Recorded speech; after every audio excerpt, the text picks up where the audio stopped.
Welcome to Audio Blitz. I'm Sean Ganapati and I'm going to read Percy Jackson and the Olympians by Rick Riordan, Book 1, The Lightning Thief. Hope you watched my previous video where I read Chapter 2. So, let's get started. Chapter 3. Grover unexpectedly loses his pants. Confession time. I ditched Grover as soon as we got to the bus terminal. I know, it was rude. But Grover was freaking me out, looking at me like I was a dead man, muttering, "Why does this always happen? And why does it always have to be 6th grade?" Whenever he got upset, Grover's bladder acted up, so I wasn't surprised when as soon as we got off the bus, he made me promise to wait for him, then made a beeline for the restroom. Instead of waiting, I got my suitcase, slipped outside, and caught the first taxi uptown. East 104th and 1st, I told the driver. A word about my mother before you meet her.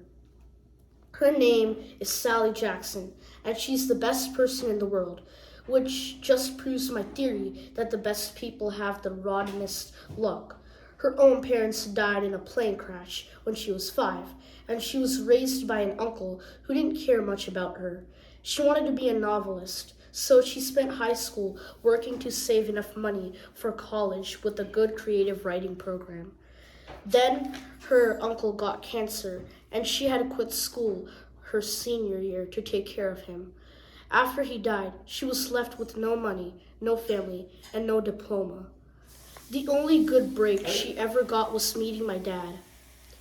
I don't have any memories of him, just this sort of warm glow, maybe the barest trace of a smile. My mom doesn't like to talk about him because it makes her sad. She has no pictures. See, they weren't married. She told me he was rich and important and the relationship was a secret.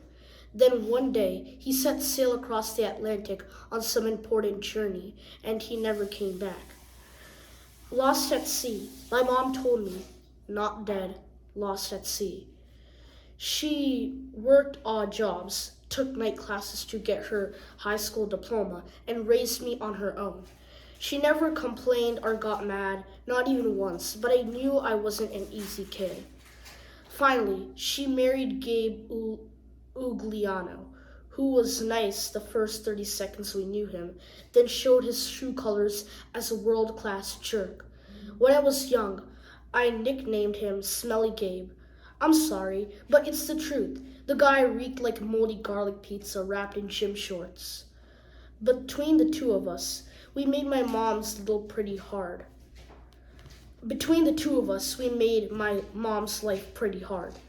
The way Smelly Gabe treated her, the way he and I got along, well, when I came home is a good example.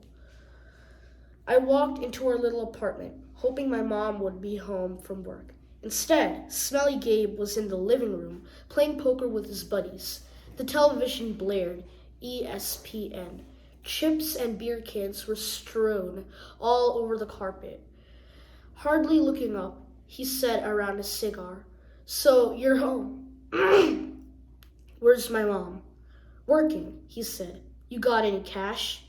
That was it. "No, welcome back, good to see you. How was your life been the last 6 months?" Gabe had put on weight. He looked like a tuskless walrus in thrift store clothes. He had about 3 hairs on his head, all combed over his bald scalp, as if that made him handsome or something. He managed the electronics mega mart in Queens, but he stayed home most of the time. I don't know why he hadn't been fired long before. He just kept on collecting paychecks, spending the money on cigars that made me nauseous and on beer, of course, always beer. Whenever I was home, he expected me to provide his gambling funds. He called that our guy secret, meaning if I told my mom, he would punch my lights out. "I don't have any cash," I told him. He raised a greasy eyebrow. Gabe could sniff out money like a bloodhound, which was surprising, since his own smell should have covered up everything else. "You took a taxi from the bus station," he said. "Probably paid with the 20. Got 6, $7 in change. Somebody expects to live under this roof. He out to carry his own weight. Am I right, Eddie? Eddie, the super of the apartment building, looked at me with a twinge of sympathy. Come on, Gabe, he said. The kid just got here. Am I right? Gabe repeated. Eddie scowled into his bowl of pretzels. The other two guys passed gas in harmony. Fine, I said. I dug a wad of dollars out of my pocket and threw the money on the table. I hope you lose. Your report card came, brain boy, he shouted after me. I wouldn't act so snooty. I slammed the door to my room, which really wasn't my room. During school months, it was Gabe's study. He didn't study anything in there except old car magazines, but he loved shoving my stuff in the closet, leaving his muddy boots on my windowsill, and doing his best to make the place smell like his nasty cologne and cigars and stale beer. I dropped my suitcase on the bed. Home sweet home. Gabe's smell was almost worse than the nightmares about Mrs. Dodds or the sound of that old fruit lady's shears snipping the yarn.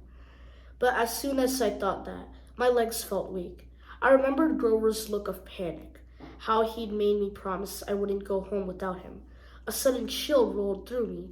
I felt like something was looking for me right now, maybe pounding its way up the stairs, growing long, horrible talons. Then I heard my mom's voice. Percy?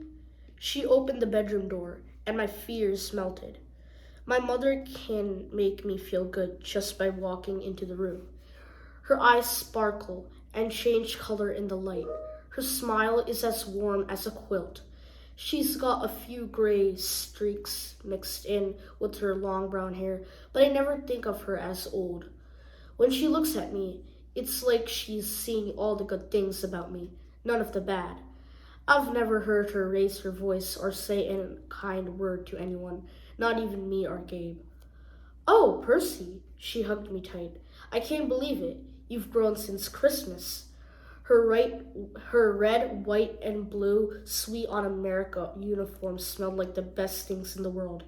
Chocolate, like core ice, and all the other stuff she sold at the candy shop in Grand Central.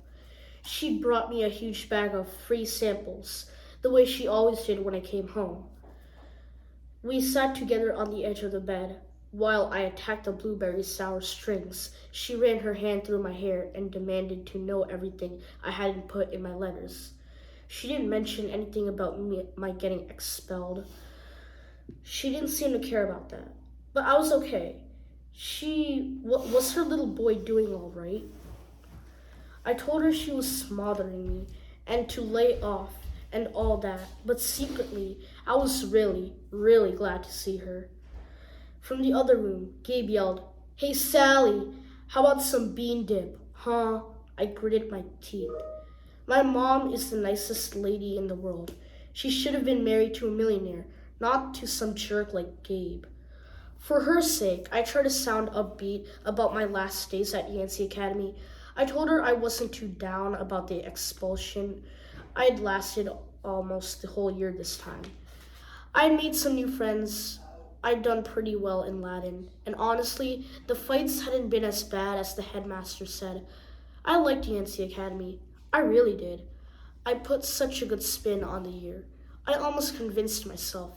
I started choking up, thinking about Grover and Mr. Bruner.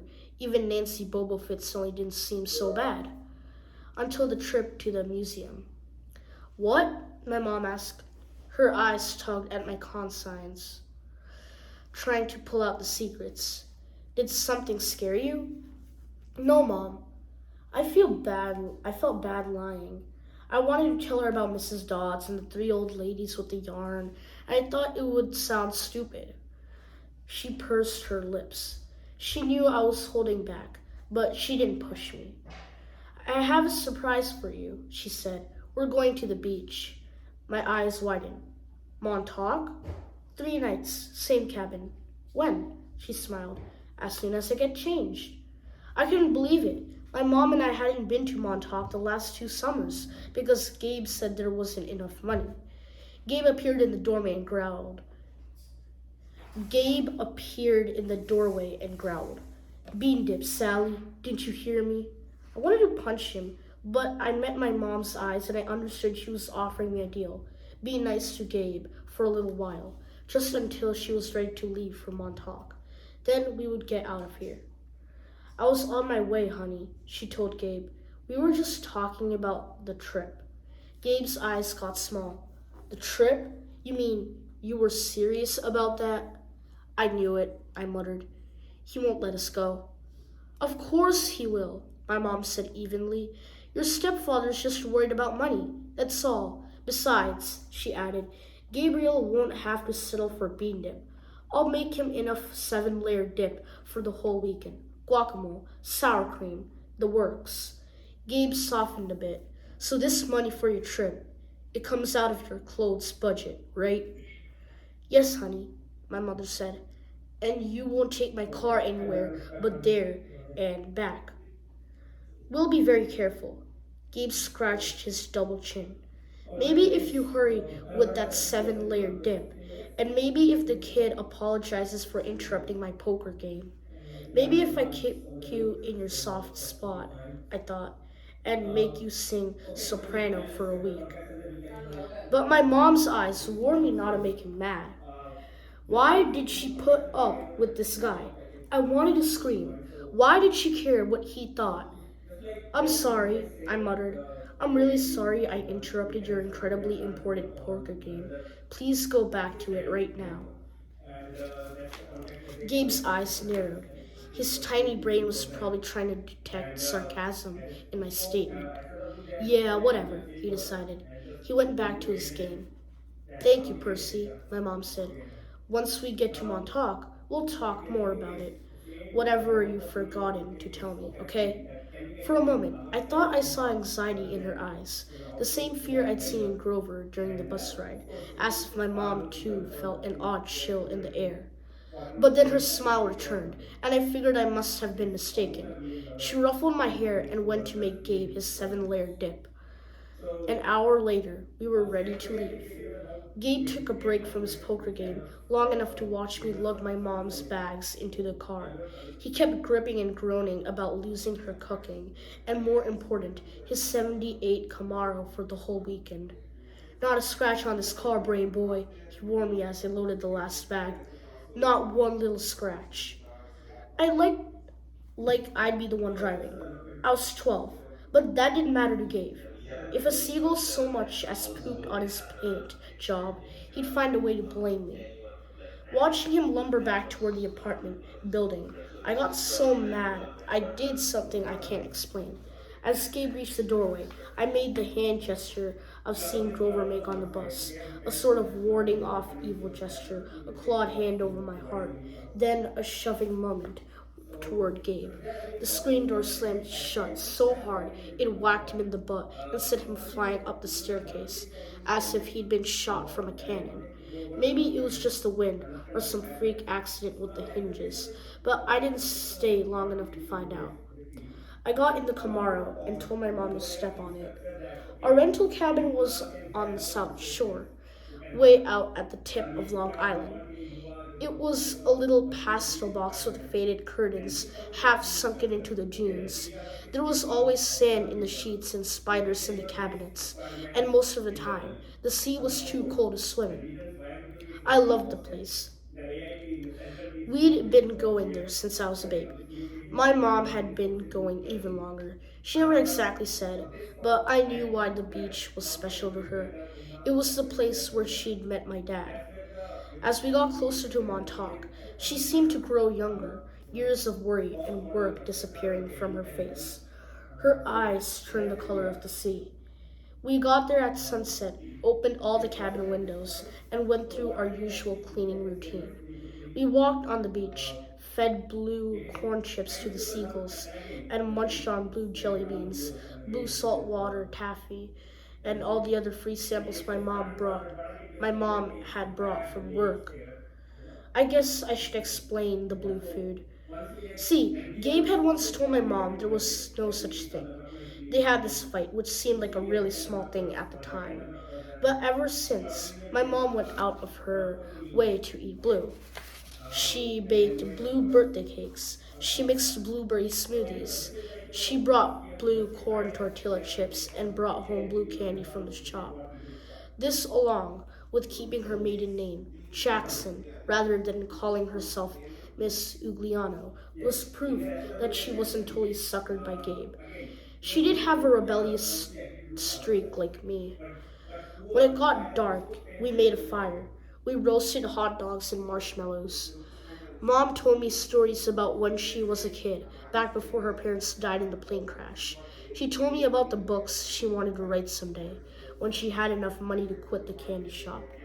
Eventually, I got up the nerve to ask about what was always on my mind whenever we came to Montauk. My father. Mom's eyes went all misty. I figured she would tell me the same things she always did, but I never got tired of hearing them. He was kind, Percy, she said. Tall, handsome, and powerful, but gentle too. You have his black hair, and his green eyes. Mom fished a blue jelly bean out of her candy bag. I wish he could see you, Percy. He would be so proud. I wondered how she would say that. What was so great about me? A dyslexic, hyperactive boy with a D plus report card, kicked out of school for the sixth time in 6 years. How old was I? I asked. I mean, when he left. She watched the flames. He was only with me for one summer, Percy. Right here at this beach, this cabin. But he knew me as a baby. No, honey. He knew I was expecting a baby, but he never saw you. He had to leave before you were born. I tried to square that with the fact that I seemed to remember something about my father, a warm glow, a smile. I had always assumed he knew me as a baby. My mom had never said it outright, but still, I'd felt it must be true, now to be told that he never even seen me. I felt angry at my father. Maybe it was stupid, but I resented him for going on that ocean voyage, for not having the guts to marry my mom. He left us, and now we were stuck with smelly Gabe. Are you going to send me away again? I asked her, to another boarding school. She pulled a marshmallow from the fire. I don't know, honey. Her voice was heavy. I think, I think we'll have to do something. Because you don't want me around? I regretted the words as soon as they were out. My mom's eyes swelled with tears. She took my hand and squeezed it tight. Oh, Percy, no. I have to, honey. For your own good, I have to send you away. Her words reminded me of what Mr. Bruner had said, that it was best for me to leave Yancey. Because I'm not normal, I said. You say that as if it's a bad thing, Percy, but you don't realize how important you are. I thought Yancey Academy would be far enough away. I thought you'd finally be safe. Safe from what? She met my eyes, and a flood of memories came back to me. All the weird, scary things that had ever happened to me, some of which I try to forget. During third grade, a man in a black trench coat had stalked me on the playground. When the teachers threatened to call the police, he went away growling, but no one believed me when I told them that under his broad brimmed hat, the man only had one eye, right in the middle of his head. Before that, a really early memory. I was in preschool and a teacher accidentally put me down for a nap in cot that a snake had slithered into. My mom screamed when she came to pick me up and found me playing with the limp, scaly rope. I somehow managed to strangle to death with my meaty toddler hands. In every single school, something creepy had happened, something unsafe, and I was forced to move. I knew I should tell my mom about the old ladies at the fruit stand and Mrs. Dodds at the art museum, about my weird hallucination that I had sliced my math teacher into dust with a sword. But I couldn't make myself tell her. I had a strange feeling the news would end our trip to Montauk, and I didn't want that. I've tried to keep you as close to me as I could, my mom said. They told me that was a mistake, but there's only one other option, Percy. The place your father wanted to send you, and I just can't do it. My father wanted me to go to a special school. Not a school, she said softly. A summer camp. My head was spinning. Why would my dad, who hadn't even stayed around long enough to see me born, talk to my mom about a summer camp? And if I was so important, why hadn't she ever mentioned it before? I'm sorry, Percy, she said, seeing the look in my eyes, but I can't talk about it. I I couldn't send you to that place. It might mean saying goodbye to you for good. For good? But if it's only a summer camp. She turned toward the fire, and I knew from her expression that if I asked her any more questions, she would start to cry. That night, I had a vivid dream. It was storming on the beach, and two beautiful animals, a white horse and a golden eagle, were trying to kill each other at the edge of the surf. The eagle swooped down and slashed the horse's muzzle with its huge talons. The horse reared up and kicked at the eagle's wings. As they fought, the ground rumbled, and a monstrous voice chuckled somewhere beneath the earth, goading the animals to fight harder. I ran toward them, knowing I had to stop them from killing each other, but I was running in slow motion. I knew I would be too late. I saw the eagle dive down, its beak aimed at the horse's wide eyes, and I screamed, "No!" I woke with a start. Outside, it really was storming, the kind of storm that cracks trees and blows down houses. There was no horse or eagle on the beach, just lightning making false daylight and 20-foot waves pounding the dunes like artillery. With the next thunderclap, my mom woke. She sat up eyes wide and said, "Hurricane." I knew that was crazy. Long Island never sees hurricanes this early in the summer, but the ocean seemed to have forgotten. Over the roar of the wind, I heard a distant bellow and angry, tortured sound that made my hair stand on end. Then a much closer noise, like mallets in the sand, a desperate voice, someone yelling, pounding on her cabin door. My mom sprang out of bed in her nightgown and threw open the lock. Grover stood, framed in the doorway against the backdrop of pouring rain. But he wasn't. He wasn't exactly Grover. Searching all night, he gasped, What were you thinking?" My mother looked at me in terror, not scared of Grover, but of why he'd come. "Percy," she said, shouting to be heard over the rain. "What happened at school? Why didn't you tell me?" I was frozen, looking at Grover, but I couldn't understand what I was seeing. "Oh, Ziu Kai Olai Tioi," he yelled. "It's right behind me. Didn't you tell her?"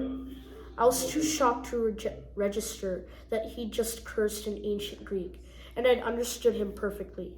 I was too shocked to wonder how Grover had gotten here by himself in the middle of the night, because Grover didn't have his pants on, and where his legs should be. My mom looked at me sternly and talked in a tone she never used before. "Percy, tell me now." I stammered something about the old ladies at the fruit stand and Mrs. Dodds, and my mom stared at me, her face deathly pale in the flashes of lightning. She grabbed her purse, tossed me my rain jacket, and said, "Get to the car! Both of you, go!" Grover ran for the Camaro, but he wasn't running exactly. He was trotting, shaking his shaggy hindquarters, and suddenly his story about a muscular disorder in his legs made sense to me. I understood how he could run so fast and still limp when he walked. Because where his feet should be, there were no feet. There were cloven hooves. And that's the end of chapter 3. Please, hope you liked my videos. Please like, share, and subscribe.